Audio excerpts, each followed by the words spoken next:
ஆச்சி மசாலா. எந்த சமையலும் ருசி தேடும் ரகசியம் 20 ரூபாய். இந்தியாவில் ஐஎஸ்டின்னு சொல்லக்கூடிய இந்தியன் ஸ்டாண்டர்ட் டைம்க்கு மாற்றா பழங்கால முறைப்படி எம்எஸ்டின்னு அழைக்கப்படக்கூடிய மகாகால் ஸ்டாண்டர்ட் டைம் அப்படிங்கிற புதிய நேர கணக்கீட்டு முறையை அறிமுகப்படுத்துறதுக்காக மத்திய அரசு ஆலோசிச்சுட்டு வராங்களாம். அப்படிங்கிற ஒரு தகவல் இப்ப வெளியாகிருக்கு. இது நடைமுறையில சாத்தியமா, சாதக பாதகங்கள் என்னவா இருக்கும் என்பது பற்றி வல்லுநரோட கலந்துரையாட இருக்காரு சிறப்பு செய்தியாளர் ரஞ்சித்.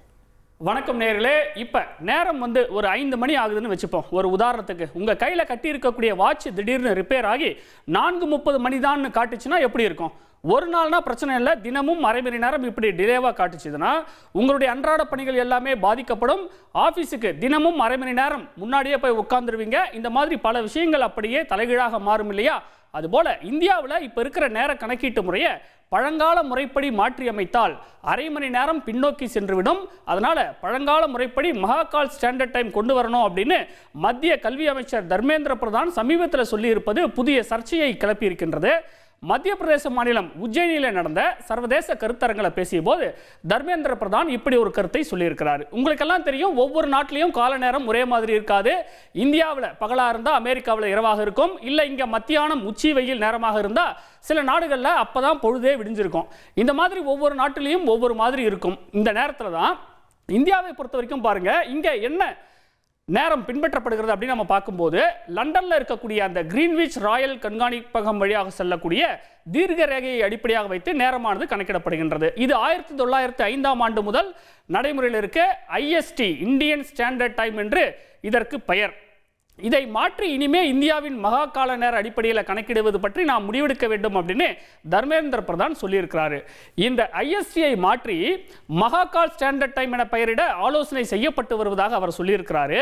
உலக நேர கணக்கீட்டின் தொடக்க புள்ளி இனி லண்டனில் இருக்கக்கூடிய கிரீன்விச் இல்லை, இந்தியாவின் உஜ்ஜயினி தான் அப்படின்னு உலகிற்கே தெரிய வைப்பதே மத்திய அரசின் திட்டம் அப்படின்னு அவர் பேசியிருக்கிறார். சரி, மகாகால நேரம் அப்படின்னா என்ன அப்படின்னு நம்ம பார்க்கும்போது மத்திய பிரதேச மாநிலத்தில் இருக்கக்கூடிய உஜ்ஜயினி நகரம் முதன்மை தீர்க்கக்கோடும் கடகரேகையும் சந்திக்கக்கூடிய ஒரு இடமாக இருக்குதான். இதை அடிப்படையாக வைத்தே பண்டைய உலகம் நேரத்தை கணக்கிட்டதாகவும், ஆனால் நடுவில் வந்த ஆங்கிலேயர்கள் தான் இதை மாற்றிட்டாங்க, அதனால மீண்டும் பாரம்பரிய முறைக்கு இந்தியா மாறணும் அப்படின்னு தர்மேந்திர பிரதான் வலியுறுத்தி இருக்கிறார். அவர் சொல்வது போல நேர கணக்கீட்டு முறையை மாற்றினா இந்தியா இப்ப இருக்கக்கூடிய வழக்கமான நேரத்தை விட 27 நிமிடங்கள் பின்னோக்கி போகும் என்று சொல்லப்படுகின்றது. நாடு முழுக்க என்னெல்லாம் செய்ய வேண்டியிருக்கும் பாருங்க. பொது இடங்களில் இருக்கக்கூடிய எல்லா கடிகாரங்களையும் மாற்றி அமைக்க வேண்டியிருக்கும். பள்ளி கல்லூரிகள் அலுவலகங்களின் வேலை நேரமும் அதற்கேற்ப மாற வேண்டியிருக்கும். கணினிகள், ஸ்மார்ட் போன்கள், கடிகாரங்கள், சர்வர்களில் நேரத்தை மாற்றி அமைக்க வேண்டியிருக்கும். தவிர சர்வதேச விமான போக்குவரத்து மற்றும் பங்குச்சந்தை நேரங்கள் வரை எல்லாத்திலையும் மாற்றங்கள் செய்ய வேண்டி வரும். இதனால நடைமுறையில் பல சவால்களும் சிக்கல்களும் குழப்பங்களும் ஏற்படும் என்று குற்றச்சாட்டுகள் எழுகின்றன. இந்த நேரத்தில் நம்முடைய முதுகலை விஞ்ஞானி தாவி வெங்கடேஸ்வரன் இணைகிறார். அவரிடம் பேசுவோம். சார் வணக்கம், இணைப்பில் இணைந்தமைக்கு நன்றி. சார், இந்த மாதிரி ஒரு நேர முறையை நம்ம மாத்தினா நடைமுறையில் என்னென்ன சிக்கல்கள் சவால்கள் வரும்? இப்போ நம்ம கிபுத்தூன்னு ஒரு ஊர் இருக்கு அருணாச்சல் பிரதேசத்துல. அந்த அருணாச்சல் பிரதேசத்துல இருக்கிற அந்த ஊர்ல இருக்கக்கூடிய ஒரு குழந்தை பள்ளிக்கு போகுதுன்னு வச்சுக்கோ. இந்தியன் ஸ்டாண்டர்ட் டைம், இப்போ இருக்கக்கூடிய இந்தியன் ஸ்டாண்டர்ட் டைம் படி பள்ளிக்கு விட்டு திரும்பி வீட்டுக்கு வரணும். பள்ளி மாலை 5 மணிக்கு முடியுதுன்னு வச்சுப்போம். அவங்க உள்ளூர் நேரப்படி இன்னைக்கு 6 மணிக்கு திரும்பி வராங்க. இப்போ நம்ம மகாகால் டைம் அப்படின்னு சொல்லி அந்த உஜ்ஜயின் பக்கத்துல அந்த காலத்தை களவிடுவதை மாத்திட்டோம்னா அவங்க உள்ளூர் நேரப்படி பொழுது சாஞ்சு சூரியன்லாம் மறைஞ்சு கும் இருட்டுல அவங்க அரை மணி நேரம் லேட்டா வீட்டுக்கு வர வேண்டியது. இப்பவே அவங்களுக்கு சிக்கல், இதுக்கு மேல அவங்களுக்கு இன்னொரு ஒரு தலையில சிக்கலை கொடுக்க போறோம். இதே மாதிரிதான் மேற்கு புறம் இருக்கிறவங்க காலையில அவங்களுக்கு சீக்கிரமா தூங்கும்.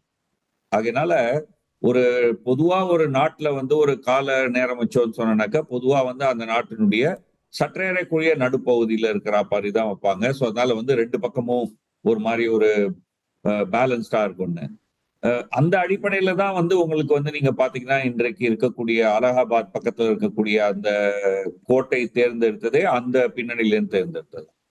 2வது, இப்போ சர்வதேச விதியின்படி என்ன அப்படின்னு சொன்னாக்கா ஒவ்வொரு நாட்டுக்கும் இடையே இருக்கக்கூடிய கால வேறுபாடு இருக்கு இல்லையா, அதாவது டைம் ஜோன்.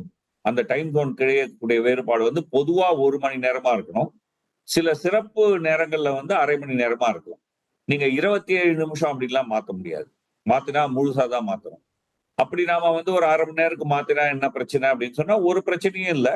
நம்ம ஃபாலோ பண்ண போறது வந்து பாகிஸ்தான் ஸ்டாண்டர்ட் டைமா இருக்கும். ஏன்னா பாகிஸ்தான்ல வந்து 5 மணி நேரம் வித்தியாசம், நம்ம 5.5 மணி நேரம் வச்சிருக்கோம். அதனால இது வந்து ஒரு நடைமுறை சாத்தியமற்ற ஒன்று, வெறும் பேச்சுக்காக பேசுற ஒரு விஷயம் தான். அண்ட் ரெண்டாவது இன்னொரு ஒரு முக்கியமான விஷயம், ஏதோ அந்த காலத்துல மகாகால் ஒரு டைம் இருந்தது, அது உலகம் ஃபுல்லா பயன்படுத்தினாங்க. உலகம் இல்லை, இந்தியாவிலேயே பயன்படுத்தல. அது அந்தந்த ஊர்ல தனித்தனி கால நேரம் தான் இருந்தது. ஊர்ல இருக்கக்கூடிய கல்வெட்டெல்லாம் படிச்சு பாருங்க, அதுல என்ன நேரம் இருக்கு? உஜ்ஜைன் டைமா இருக்கு? அப்படி ஒண்ணுமே இல்லை. மகாகால் டைம் தான் இருக்கு? அப்படி ஒண்ணுமே இல்லை. சோ ஒரு வானவியல் அறிஞர்கள் தங்களுடைய நூல்கள்ல ஏதோ ஒரு பூஜ்ய புள்ளிய வந்து குறிச்சி எழுதணுமே என்பதற்காக உஜ்ஜைனை வந்து தேர்ந்தெடுத்து ஒரு காலகட்டத்தில் எழுதாங்க. அதுவும் எல்லா இடத்துலயும் இல்லை. சோ இது ஒரு பகுதி அறிவிலிருந்து வரக்கூடிய ஒரு விஷயம், சும்மா ஒரு பேச்சுக்காக பேசுற ஒரு விஷயம். பிரச்சனைகள் நிறைய இருக்கு, அவற்றை பற்றி நாம் கவலைப்படும். ஒருவேளை வந்து இப்படி ஒரு மாற்றத்தை இந்தியா கொண்டு வந்தா அதை உலக நாடுகள் ஏற்றுக்கொள்ளுமா சார்? அதான் நான் சொல்றேன் இல்லையா, இப்போதைக்கு இருக்கக்கூடிய சர்வதேச சட்டத்தின்படி வந்து ஒவ்வொரு நாட்டுக்கும் இடையே வந்து 1 மணி நேரம் வித்தியாசம் மாதிரி இருக்கலாம், அல்லது 1/2 மணி நேரம் வித்தியாசம் மாதிரி இருக்கலாம். 17 நிமிஷம், 23 நிமிஷம், இந்த மாதிரி ஒரு முழு எண் இல்லாத ஒரு வித்தியாசங்கள் இருக்கக்கூடாது. அதான் வந்து சட்டம். அந்த சட்டத்தின் அடிப்படையில் தான் நம்ம வந்து 5.5 மணி நேரம் அப்படின்னு சொல்லி வச்சிருக்கோம். அது நீங்க மாத்தீங்கன்னா 5 மணி நேரம்னு மாத்தலாம், இல்ல 4 மணி நேரம்னு மாத்தலாம். 5 மணி நேரம் நீங்க பாத்தீங்கன்னா நீங்க வந்து பாகிஸ்தான் டைமை ஃபாலோ பண்ண வேண்டியிருக்கும். நன்றி சார். இணைப்பில் வந்து உங்களுடைய கருத்துக்களை பகிர்ந்து மிக்க நன்றி. நடைமுறையில சாத்தியம் இல்லை அப்படின்னு சொல்றீங்க. தொடர்ந்து நம்முடைய பிரபல ஆன்மீக சொற்பொழிவாளர் முனைவர் ஜெயஸ்ரீ சாரநாதன் இணைகிறார், அவரிடம் பேசுவோம். சார், மேடம் வணக்கம். நடைமுறையில் சாத்தியம் இல்லை அப்படின்னு முதுகலை விஞ்ஞானி பேசும்போது சொன்னாரு. இப்ப ஆன்மீக ரீதியா பார்க்கும்போது இப்ப பிறப்பு இறப்பு ஜாதகம் தீர்மானிப்பது இதெல்லாம் இந்த மாதிரியான தாக்கம் ஏற்படுமா? எப்படி? ஒரு தாக்கமும் ஏற்படாதுங்க. ஏன்னா எந்த இடத்துலயும் வந்து இப்ப ஐஎஸ்டி வச்சிருக்கோம். இப்ப டைம் வந்து 4:46 நான் பேசுறப்பனாக்கா, அந்த டைத்துல ஒரு குழந்தை பிறக்கிறதுன்னா அதே டைத்துல அந்த குழந்தைக்கு ஜாதகம் எழுத மாட்டாங்க. அந்த குழந்தை பிறந்தது எந்த ஊரோ அந்த ஊருக்கு இப்ப இருக்கிற ஐஎஸ்டி ரேகைக்கும் இடையே உள்ள அந்த டைத்தை பார்த்து கணக்கு பண்ணி தான் போட போறாங்க. அதனால எந்த விதமான மாற்றமும் வராது. எப்பவும் போல எந்த சேஞ்ச் அவங்க பண்ணிட்டே தான் போவாங்க. ஒருவேளை இப்ப ஏற்கனவே வந்து இப்ப பிறந்த நாள் அப்புறம் வந்து இறப்பு தொடர்பான அந்த நேரங்களை நம்ம நோட் பண்ணி வச்சிருக்கிறோம். அப்ப இதுல ஏதாவது மாற்றங்களை வந்து மக்கள் கடைபிடிக்கணுமா? எப்படி? அது அப்படியே தாங்க கண்டினியூ ஆகும். இப்ப பிறக்கிற குழந்தைகளுக்கு தான் உங்களுக்கு அது அப்படியே இப்ப இருக்கிற அது எப்படின்னா கடிகார மணி மாறுறது. இப்ப இருக்கிற கடிகார மணி இப்ப 4:30 மணின்னு வச்சுக்கோங்களேன், அது வந்து 4 மணின்னு ஆயிடும். த்ரூ அவுட் இந்தியா அது இருக்கும். ஆனா அந்த கடிகார மணி அப்படியே அதை தான் நம்ம வந்து எல்லா இடத்தையும் உபயோகப்படுத்துவோம் சிவில் பர்பஸ்க்கு. ஆனா ஆன்மீக பர்பஸுக்குன்னா நம்ம பஞ்சாங்கத்தை தான் யூஸ் பண்றோம். 7000 பஞ்சாங்கம் இருக்கு நம்மளுடைய நாட்டுல, ஒவ்வொரு இடத்துலயும் ஒண்ணு இருக்கு. அந்த பஞ்சாங்கங்கள்ல அந்த ஊரு அதுக்கான என்ன டைமோ அதை தான் கொடுத்து பண்ணிருக்காங்க. இங்க நீங்க டைம் மாத்தினா கூட, இந்தியாவுடைய கடிகார மணியை மாற்றினால் கூட அந்தந்த இடங்களில் சூரியன் எப்பொழுது வருகிறது, அதனால் என்ன டைம் இருக்கிறது, அதை பொறுத்துதான் அவர்கள் கணிப்பார்களே தவிர இந்த டைமை எடுத்துக்க மாட்டாங்க. இது நம்ம வந்து காலேஜுக்கு போறது, ஸ்கூலுக்கு போறது, வேலைக்கு போறது, அதுக்கான கடிகார மணி அதுதான் மாறும்.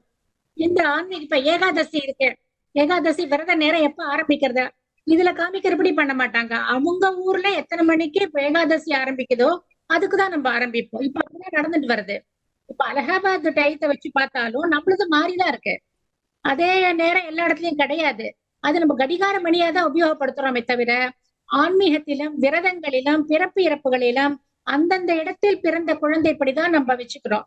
இத்தனை நாள் பிறந்தவங்களுக்கும் அப்படிதான், இனிமேந்து பிறக்க போறவங்களுக்கும் அப்படிதான் இருக்கும். அதனால எந்த விதமான மாற்றமும் இதுல கொண்டு வர முடியாது, கொண்டு வர மாட்டார்கள். ஏன்னா ஜோதிடர்கள் அப்படி செய்ய மாட்டாங்க. நன்றி மேடம். இணைப்பில் வந்து உங்களுடைய பார்வையை பகிர்ந்து கொண்டமைக்கு மிக்க நன்றி. நேயர்களே, அறிவியல் ரீதியாக பார்க்கும்போது இது நடைமுறையில் சாத்தியமற்றது அப்படின்னு சொல்றாங்க ஒரு தரப்பு. இன்னொரு பக்கம் ஆன்மீக ரீதியில் எந்த ஒரு தாக்கத்தையும் இது ஏற்படுத்தாது அப்படிங்கிறதும் நிபுணர்களின் கருத்தாக இருக்கின்றது. அதே நேரத்தில் பரப்பளவில் பெரிய நாடுகளில் ஒன்றுக்கும் மேற்பட்ட நேர மண்டலங்கள் இருக்குது. உதாரணமாக ரஷ்யாவில் 11 டைம் ஜோன் இருக்குது, அமெரிக்காவில் 6 டைம் ஜோன் இருக்குது. ஒவ்வொரு மாகாணத்திலையும் ஒவ்வொரு விதமாக. இந்தியாவிலையும் அந்தந்த மண்டலங்களுக்கு ஏற்ப வெவ்வேறு டைம் ஜோனை கொண்டு வரணும் அப்படிங்கிற ஒரு கோரிக்கை இருக்கின்றது. நாடு முழுக்க ஒரே நேர மண்டலம் பின்பற்றப்படுவதனால வடகிழக்கு மாநிலங்கள் ஐஎஸ்டிக்கு 1 மணி நேரம் அட்வான்ஸ்டா இருக்கு. மேற்கு பக்கத்தில் பார்க்கும்போது குஜராத் போன்ற மாநிலங்கள் வந்து 1 மணி நேரம் பின்னாடி போகுது. சூரிய வெளிச்சத்துக்கும் ரியல் டைமுக்கும் பெரிய வித்தியாசம் வருது. வடகிழக்கு மாநிலங்களில் சூரிய வெளிச்சம் இருக்கும் நேரத்தை முழுமையாக வர்த்தகத்துக்கும் அபிஷியல் ஹவர்ஸுக்கும் பயன்படுத்த முடியறதில்ல. சாயங்காலம் 5 மணிக்கே அங்கெல்லாம் சூரியன் மறைந்து இருட்டி விடுகிறது. இதை சரி செய்ய வடகிழக்கு மாநிலங்களுக்கும் அந்தமான் நிக்கோபார் தீவுகளுக்கும் தனி நேர மண்டலத்தை உருவாக்க வேண்டும் அப்படின்னு தேசிய இயற்பியல் ஆய்வகமானது சமீபத்தில் பரிந்துரை செய்திருப்பது குறிப்பிடத்தக்கது. எந்த சமையலும் ருசி தேடும் ரகசியம் 20 ரூபாய்.